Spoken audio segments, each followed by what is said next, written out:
Bapak Ibu yang kami hormati, saya di sini ketiban campur menjadi moderator. Langsung saja nanti narasumber pada siang hari ini yaitu Bapak DNS Nusa Herlambang, ini Ketua Jatang Klaten. Pak Nusa Herlambang ini adalah penyelia padi rojo lele ini. Jadi penelitiannya demi Ibu Pertiwi, rojo lele ini bisa dieksplorasi, bisa dibikin yang dulunya 4 bulan atau sampai 6 bulan, sekarang pendek umurnya. Monggo Pak Nuswanto.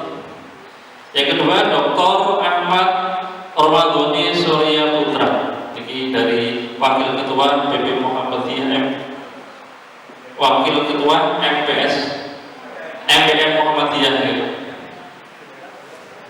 Monggo.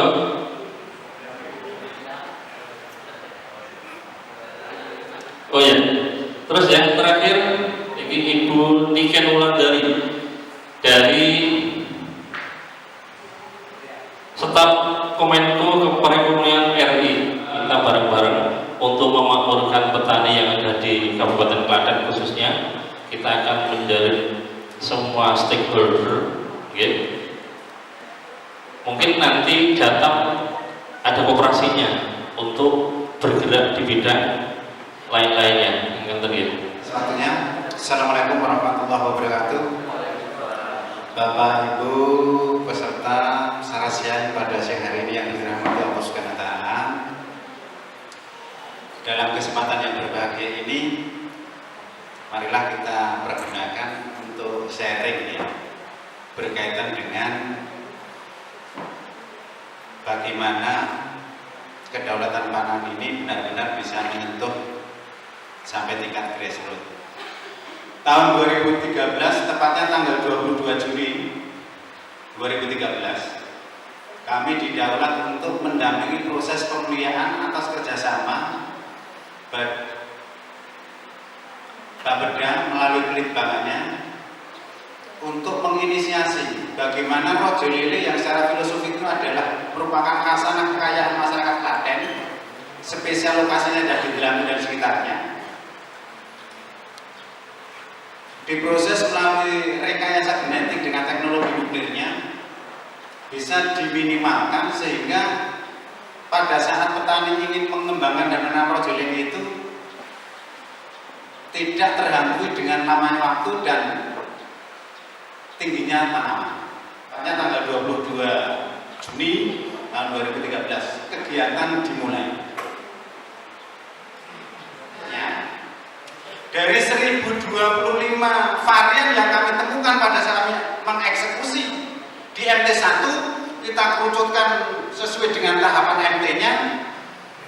MT ke-8 kami mendapat 11 varian yang spesifikasinya tidak jauh dari induknya.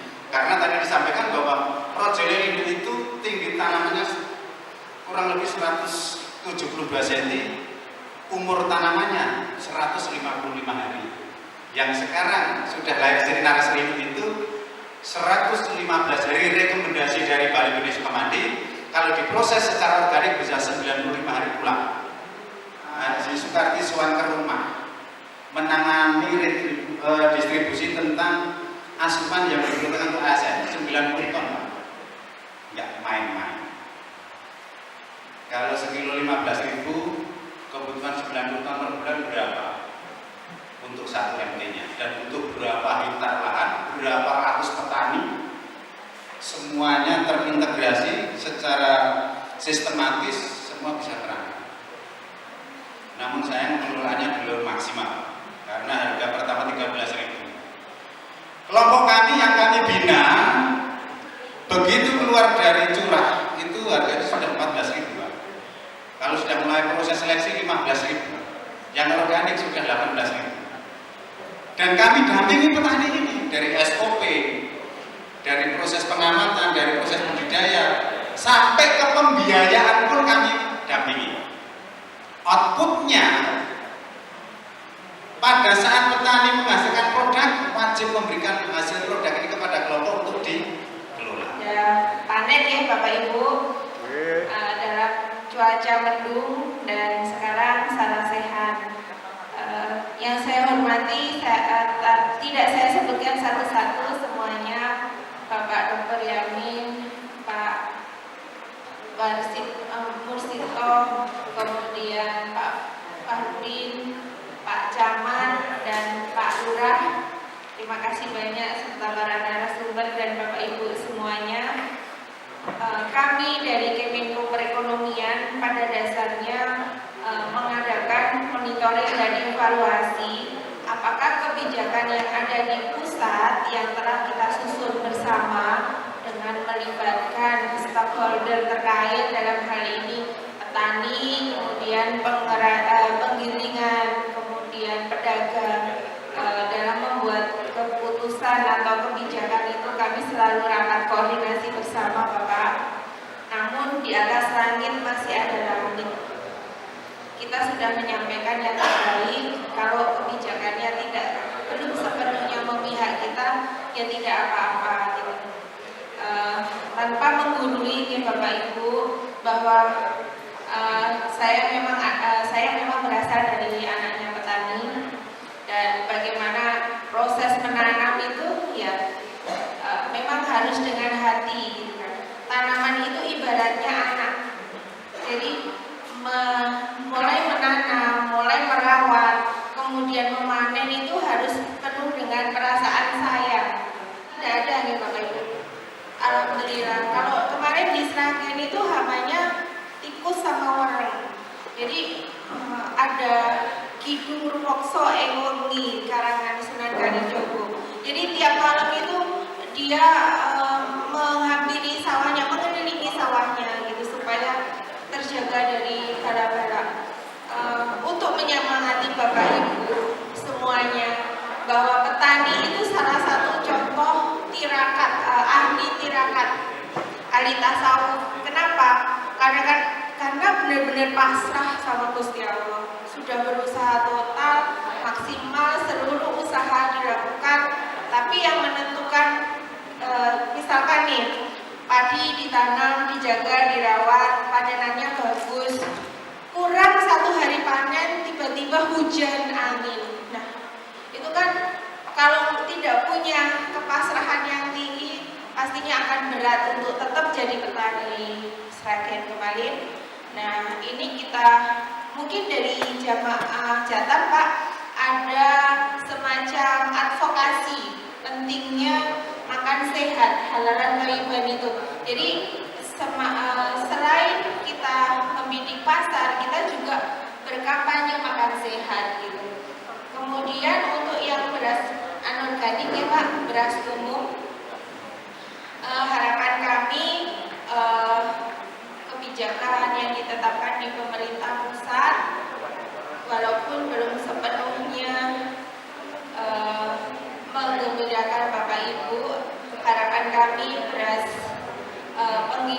penggilingan kecil ini tetap dapat nilai tambah, tetap dapat hidup gitu.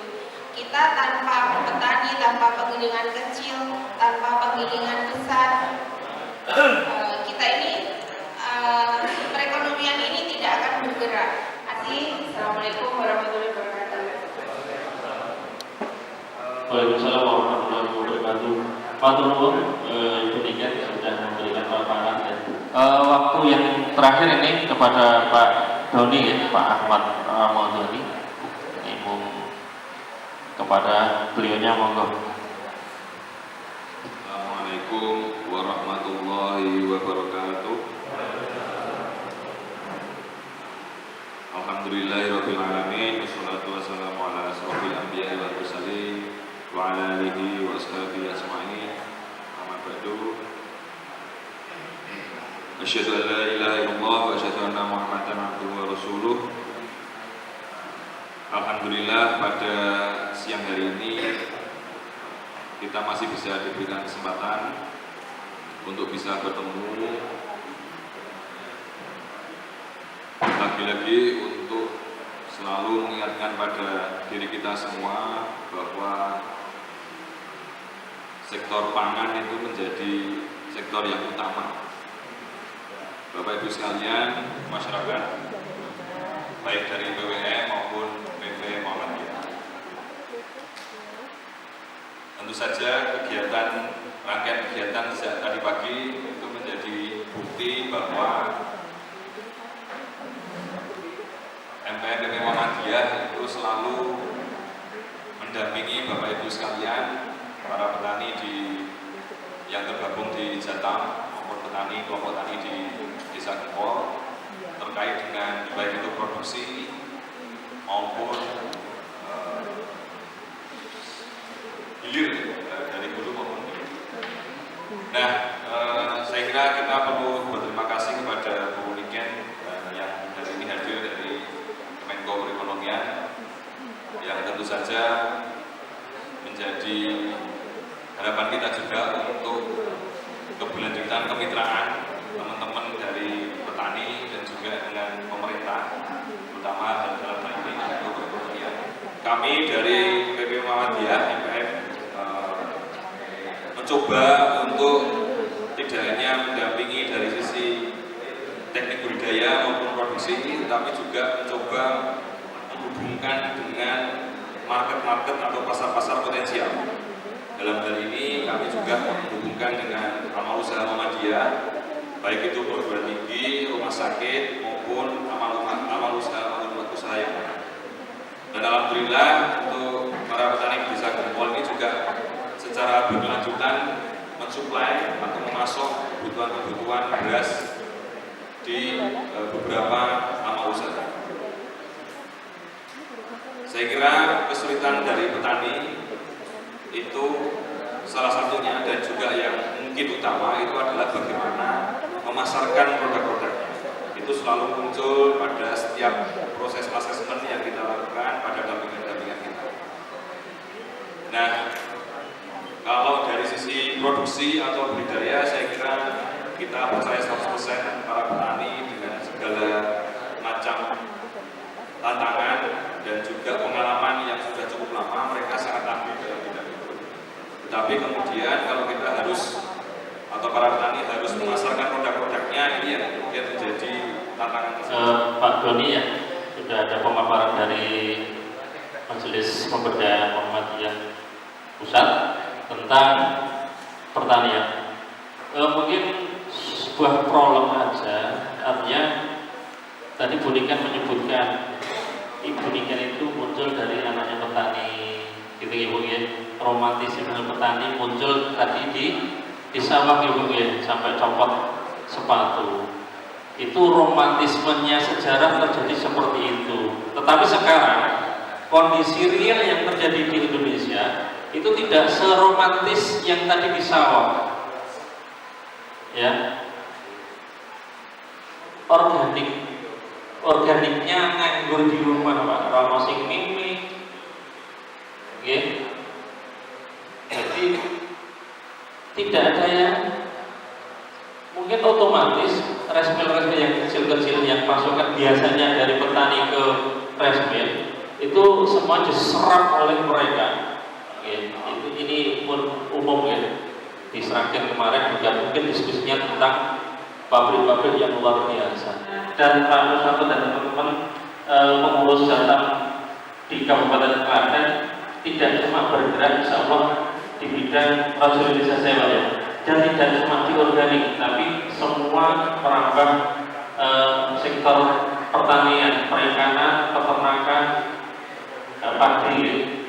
Dan nanti kita akan insya Allah akan membentuk sebuah koperasi yang nantinya bisa sama dengan buku yang ada di MP atau dengan stakeholder yang lain. Kebetulan saya asli Jakarta, saya ketua Sosialita, itu saudara masuk itu ketua. Jadi saya sangat apresiasi sekali dengan adanya Jatam ini. Kami berharap nanti dengan adanya Jatam ini bisa bersinergi dengan teman-teman kami yang ada di Klaten khususnya, umumnya nanti di Solo Raya. Saya berharap nanti teman-teman dari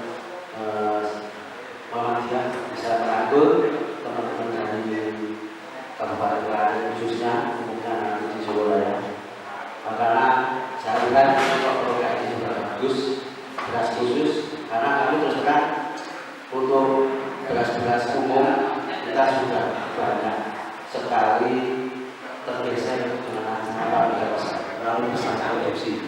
Kita terlalu sulit untuk mencari gabah di lapangan karena terlalu berhimpitan dengan tabungan besar yang notabene mereka itu terlalu besar modal.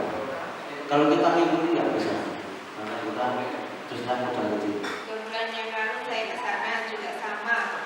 Jadi seluruh Indonesia kayaknya yang penghasil padi ya, pada utamanya merasakan yang sama, hal yang sama, bahwa penggilingan kecil banyak yang tidak dapat bahan baku, kemudian kalaupun dia dapat tidak bisa menjual dengan harga yang kompetitif seperti HIT dipasang 13.900 ya kan untuk premium, kemudian mediumnya 10.900. Nah, ketika kebijakan itu tidak saklek, jadi bisa sewaktu-waktu dievaluasi. Jika kami juga mendengarkan aspirasi dari penggilingan padi, perpadi, kemudian dari Pak Didi, kemudian ada lagi kemarin surat dari Asosiasi Penggilingan Padi minta sebagai jejaring yang secara sistematik kita akan bisa mengawal quality controlnya. Walaupun matukan Pak Haji Soekardi Mas, sampai orang paling yang berdosa pertama kali karena ya wis trimo tenane ora srinu. Pun saniki. Nek srinu sing ngatur sapa? Endi? Petanine nang ndi nggone luasane piro, kapasitas 90 ton ora sithik. Kami mencoba di kelompok kami untuk kami tawarkan melalui program pendampingan petani. Konsekuensi ini, Bu Eko Jatah boleh modal nanti ya ngerti ya. Konsekuensi ini, setelah kita menyajikan SOP, petani coba kita edukasi. Yang alhamdulillah, Unikan tadi juga sudah melihat dari kementerian hadir di tengah kita, dari Dinas Pertanian juga hadir melihat langsung bagaimana beberapa prosesi kegiatan petani ini sudah dilakukan. Perlu kami sampaikan kepada bapak-bapak sekalian, ibu-ibu sekalian dari kementerian, dari Dinas Pertanian bahwa kami dari Jatam Pusat, dari pengurus Jamaah Tani Muhammadiyah, pimpinan Pusat Muhammadiyah, merasa bersyukur bahwa selama ini apa yang kami lakukan, ibu bapak sekalian, itu adalah menemani petani sebenarnya. Jatam ini ada di setiap provinsi, daerah, bahkan sampai tingkat kecamatan melalui struktur-struktur Muhammadiyah yang ada di wilayah, daerah, dan cabang. Kami senang, Bapak Ibu sudah lihat sendiri tadi Pak Nusanto selaku Ketua Jatam Klaten sudah dikukuhkan, sudah pas ya sepertinya dari gaya bicara. Kemudian ini sudah pas Bu, kami sudah pas ditunjuk sebagai Jatam Klaten. Selain Klaten, kita juga punya penari juga sudah ke Sragen dan banyak sekali di daerah-daerah juga ada, tapi memang periode ini perlu kita perkuat. Ibu sudah datang, sudah lihat bahwa Muhammadiyah sudah benar-benar fokus ke depan. Kami siap Bu, kalau diajak untuk membahas kebijakan nasional, mungkin masukan dari Muhammadiyah mungkin bisa diberikan oleh Muhammadiyah sehingga kebijakan bisa lebih bisa dirasakan manfaatnya oleh teman-teman di daerah. Satu lagi tadi juga sudah disinggung-singgung terkait dengan buku ya. Bapak Ibu, kami juga perlu sampaikan buku ini juga perusahaan baru di Muhammadiyah. Karena kenapa kita dirikan buku ini, memang semangatnya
sejahtera. Jadi cuma padi saja, tapi jadi kemarin sudah beberapa hektar kita dampingi, sehingga pada hari ini kita sudah bukukan itu labelnya sudah sah ya Pak. Matur nuwun kepada Majelis Pemberdayaan BP Muhammadiyah.